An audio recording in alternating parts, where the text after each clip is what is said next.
Bonjour Anita, je crois que tu as quelques questions à poser au comité. Nous t'écoutons. Bonjour à tous. Voilà, j'aimerais savoir quand et comment envisagez-vous reprendre les compétitions de club? Bien entendu, on a tous envie que nos parties redémarrent. Alors, avant de répondre à ta question, je vais mettre un petit préambule qui est le cadre dans lequel le gouvernement nous inscrira. Bien entendu, si j'ai bien compris, les mesures du Premier ministre, elles sont évolutives avec le temps. Donc, c'est sûr qu'au mois de mai, ça va être compliqué. Au mois de juin, en fonction de ce qui sera décidé, peut-être qu'on aura plus d'ouverture, avec l'ouverture des restaurants, etc. Mais oui, l'animation de notre club et la vie de notre club veut que dès qu'on pourra le faire dans des conditions de sécurité sanitaire, on puisse reprendre nos compétitions. Et l'autre question, j'aimerais savoir également si vous envisagez des dispositions spéciales au niveau du Caddy Master. Merci. Donc aujourd'hui, au niveau des organisations, nous avons trois situations. Nous avons ce qui est fermé. Ce qui est fermé, c'est le clubhouse, c'est le Caddy Master au sens rentrée et sortie, ce sont les toilettes et c'est les vestiaires. Ce qui est semi-ouvert, c'est donc le Caddy Master. Vous aurez la possibilité d'aller y chercher votre sac qui est stocké, mais vous ne pourrez pas le ramener. Les chariots seront à votre disposition et seront systématiquement désinfectés une fois qu'ils auront été utilisés. Enfin, vous avez le secrétariat ProShop qui sera ouvert, mais avec les critères de distanciation que vous connaissez bien. Et puis finalement aussi, le clubhouse, pour ce que les ventes à emporter sont autorisées. Oui, bonjour à tous. Alors j'avais deux questions. Alors notamment d'un point de vue économique, en fait, je m'interrogeais savoir si les golfs en général étaient éligibles au dispositif d'aide qui avait été mis en place par le gouvernement et si du coup le golf d'Osgore pouvait en bénéficier, d'autant plus qu'on est sous statut associatif et du coup est-ce qu'on était éligible aux aides du gouvernement?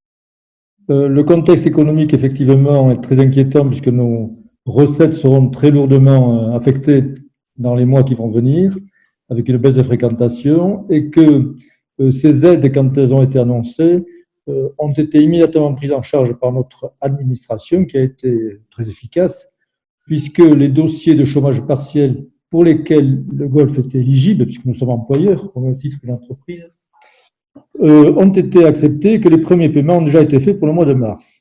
Donc la réponse est oui, nous sommes éligibles à ce genre d'aide, et ça va continuer au moins jusqu'au 1er juin.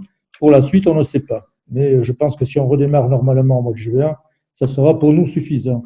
Quant aux autres aides, et notamment les compensations sur les pertes de chiffre d'affaires, je ne pense pas que nous soyons éligibles puisque les comparaisons se font de date à date ou de mois à mois et que nous, au mois de mars, on avait quasiment encaissé la totalité de nos cotisations, presque. Voilà, je voudrais préciser que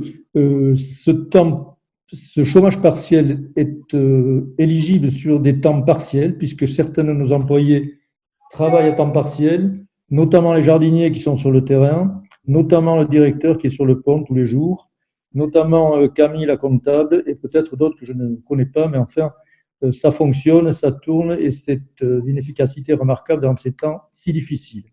Donc ça, c'était ma première question. Et la deuxième question, ça rejoint un petit peu les interrogations concernant l'organisation des compétitions. Est-ce que les compétitions vont pouvoir avoir lieu dans la mesure où on peut jouer uniquement à 2 personnes? Du coup, c'est un peu restrictif au niveau des formules de jeu. Et d'autre part, est-ce que du coup, va pouvoir y avoir des remises des prix dans la mesure où les bars sont fermés, les restaurants sont fermés et qu'on ne peut pas se réunir donc à plus de 2? Voilà. Il y a nous, il y a l'organisation du jeu, puis il y a aussi nos sponsors. Là aussi, Christophe fait un excellent travail énorme, sponsor par sponsor, pour vérifier que ceux-ci ont envie de continuer à maintenir leur compétition. Et puis nous, au niveau de l'animation, de la commission, si jamais, parce que le choix du sponsor est différent, de ne pas vouloir la maintenir, ce que nous respecterons, eh bien on réfléchira au niveau de l'animation de pouvoir nous-mêmes sponsoriser des compétitions. Alors la réponse, elle est oui, en fonction de ce qui nous sera autorisé de faire. Et puis on a aussi travaillé à des idées pour cette période du mois de mai, et si jamais les restrictions continuaient, d'essayer de vous proposer aux membres un certain nombre d'animations, par exemple des sortes de match-play virtuels, par exemple des Stableford en net, en essayant dématérialisant les cartes de score. En tout cas, on a des idées dans ce nouveau monde, on a envie d'innover, donc on est prêt dès qu'on pourra le faire. Oui, bonjour à tous. Ma question concerne la reprise du jeu. D'abord, savoir comment est-ce qu'on pourra jouer, c'est-à-dire à 2, 3, voire 4 joueurs. Quel sera l'intervalle entre les parties? Et la troisième question, c'est est-ce qu'on jouera 9 ou 18 trous? Je pense que ça pourra intéresser du monde. Merci. Jean-Luc, merci pour cette question qui tombe au bon moment puisque notre département vient d'être classé vert, ce qui signifie que la pratique des sports individuels de plein air est autorisée. C'est donc un moment important pour nous, mais ça ne veut pas dire qu'on va reprendre les habitudes du passé puisque nous sommes dans un mode qui va être un mode contraint, donc relativement différent de ce à quoi nous étions habitués. Sur le terrain, la réservation est obligatoire, ce qui signifie clairement qu'il n'y aura pas de gouttière. Vous devez arriver au maximum 30 minutes avant l'heure de départ et vous devrez être 5 minutes avant l'heure du départ à disposition du starter. Les parties, c'est des parties de 2 joueurs, donc c'est relativement important d'avoir un cadencement très précis et que tout le monde soit à l'heure pour démarrer. Il n'y a pas évidemment ni d'embrassade, ni, je dirais, de main serrée au démarrage. On démarre pratiquement immédiatement sur ordre du starter. C'est la chose la plus importante aussi, c'est qu'on a en réalité au niveau de notre logiciel NetGolf 2 golfs. Un golf qui va au départ du 1, un golf au départ du 11. Et donc les réservations vont se faire sur ces 2 terrains, on va dire ces 2 terrains théoriques. Sachant que le changement qu'il va y avoir, c'est pour que tout le monde puisse jouer, on ne peut réserver que quand on a terminé une partie. Donc on ne peut réserver sur 48 heures qu'une fois la partie terminée. Ce qui est important dans ce qui va se passer, pour nous, le maître mot, c'est respect. C'est respect des directives qui nous sont, je dirais, demandées et au niveau de la fédération, c'est respect aussi des autres joueurs, tout le monde doit pouvoir jouer, et puis c'est respect également du terrain. Donc vous savez que si on respecte ces 3 conditions, je pense qu'on reviendra très vite aux pratiques qui étaient les nôtres avant. Merci beaucoup de ta question et j'espère avoir répondu. Bonjour à tous. J'avais une question axée plus sur les compétitions fédérales et notamment notre compétition fédérale. Pensez-vous que le Grand Prix des Landes pourra se tenir et recevoir tous les joueurs?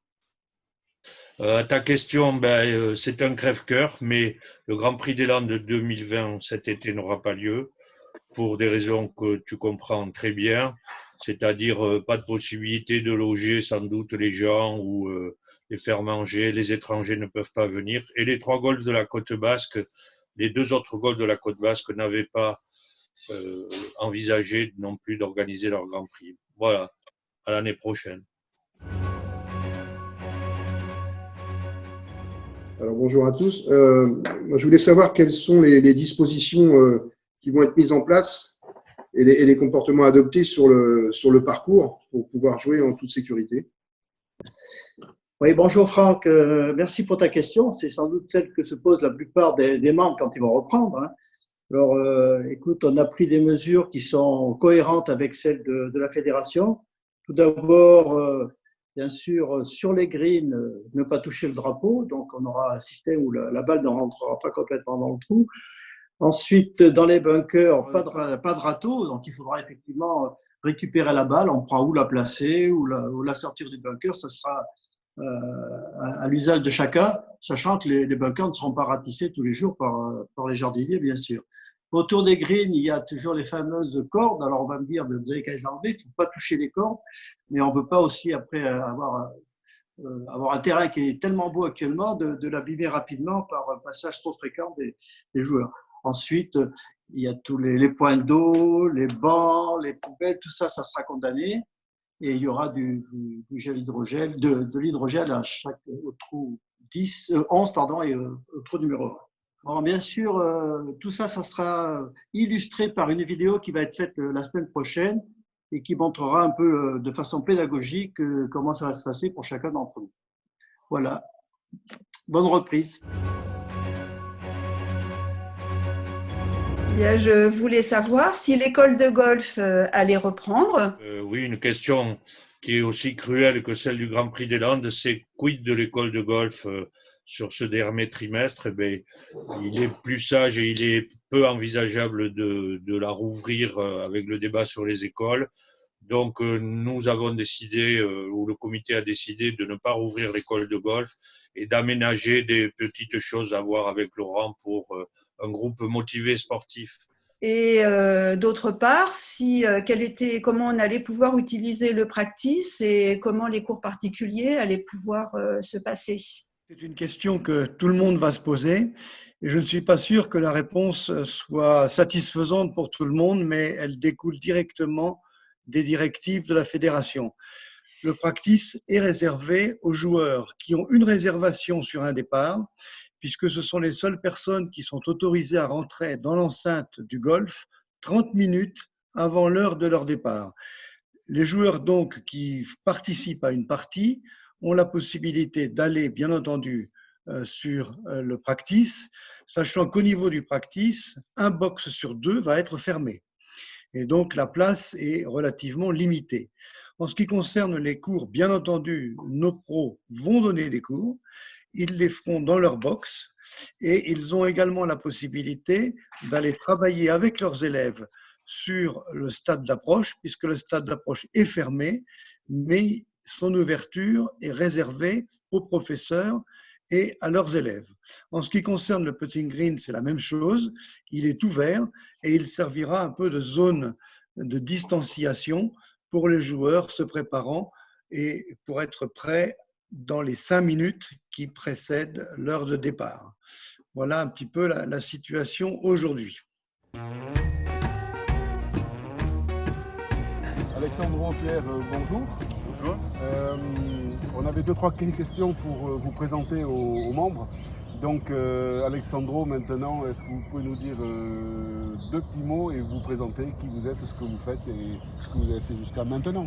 Avec plaisir. Bonjour, je m'appelle Alejandro Reyes, je suis ingénieur en agronomie.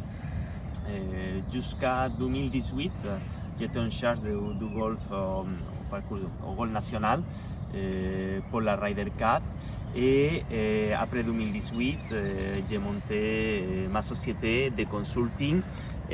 Mon activité aujourd'hui, c'est de voyager, de visiter des clients, d'aider le golf à optimiser les ressources et essayer d'améliorer la qualité de parcours. Rapidement, je crois que vous avez des projets à venir. Je crois que vous rebondissez de la Ryder Cup de 2018 sur la Ryder Cup de 2022. 2 petits mots sur ce futur projet. Oui, c'est ça. Donc, ma société a été sélectionnée pour prendre en charge l'entretien du parcours de golf à Marco Simone à Rome, où il va avoir lieu la Ryder Cup en 2022 ou 2023, c'est encore à confirmer. Donc, je vais déménager dans 1 mois et demi à Rome. Mais par contre, ce n'est pas un travail que je vais effectuer à temps plein, sinon que je vais donner à peu près un tiers de mon temps pour pouvoir continuer avec mon activité aujourd'hui et l'engagement que la société a vis-à-vis ses clients. Rapidement, Alexandro, ça fait maintenant 1 an que vous intervenez sur le golf de Hossegor. Qu'en pensez-vous et comment avez-vous trouvé notre parcours? Moi, depuis ma première visite ici, je me rappelle très bien, c'est un parcours vraiment que j'adore, c'est un tracé que je trouve très très amusant. Agronomiquement, on a une chance énorme, on est sur le sable, c'est un parcours qui n'a pas vraiment besoin d'être drainé et il y avait des possibilités de qualité de graminées énormes. Parfait. Donc ça fait maintenant avec Pierre et Xavier un an que vous travaillez sur ce parcours et quels ont été vos principaux axes de travail depuis cette année 2019 et le début 2020, un peu compliqué certes, mais on a, je crois, continué à conserver ces axes de travail et ces objectifs. Oui, bon, on a mis en place pas mal de choses en place, et Pierre. Et une des choses, là on est sur les greens, ça a été vraiment travailler la fermeté des greens. L'idée de travailler la fermeté, c'est d'avoir des greens plus secs, aussi d'avoir moins d'incidence de maladies. Aujourd'hui, les golfeurs cherchent de plus en plus de surfaces fermes pour jouer au golf. Au niveau des graminées, on est en train de développer un autre type de graminées sur les fairways. Aussi très tolérant aux maladies, aussi à la sécheresse. Ça s'appelle les Bermuda Grass. On travaille aujourd'hui aussi sur un plan pour améliorer la fermeté des bunkers. On est conscient des problèmes de plugging qu'on peut avoir. Ouvrir les golfs, avoir plus de lumière, plus d'air. Vraiment, sont les axes principaux de travail que je dirais. Pierre Saramagnan. Donc Pierre, ça fait maintenant un an que tu travailles avec Alexandro. Quels ont été pour toi les principaux apports d'Alexandro sur le parcours ici en Segor? Les apports essentiels, c'est essayer de limiter la maladie. On a été pas mal submergé par les maladies de dollar spot entre autres.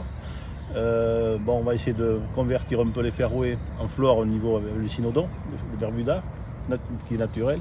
On va s'y atteler là, je pense, ces prochaines semaines, puisqu'on arrive à la saison où le Bermuda va prendre le dessus par rapport au pâturage annuel.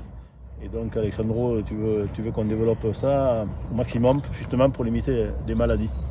Donc, un apport technique important et une aide majeure pour fonctionner et aller dans le bon sens, et aller dans un bon sens agroécologique maximum, je crois. Voilà, c'est ce qu'on peut dire.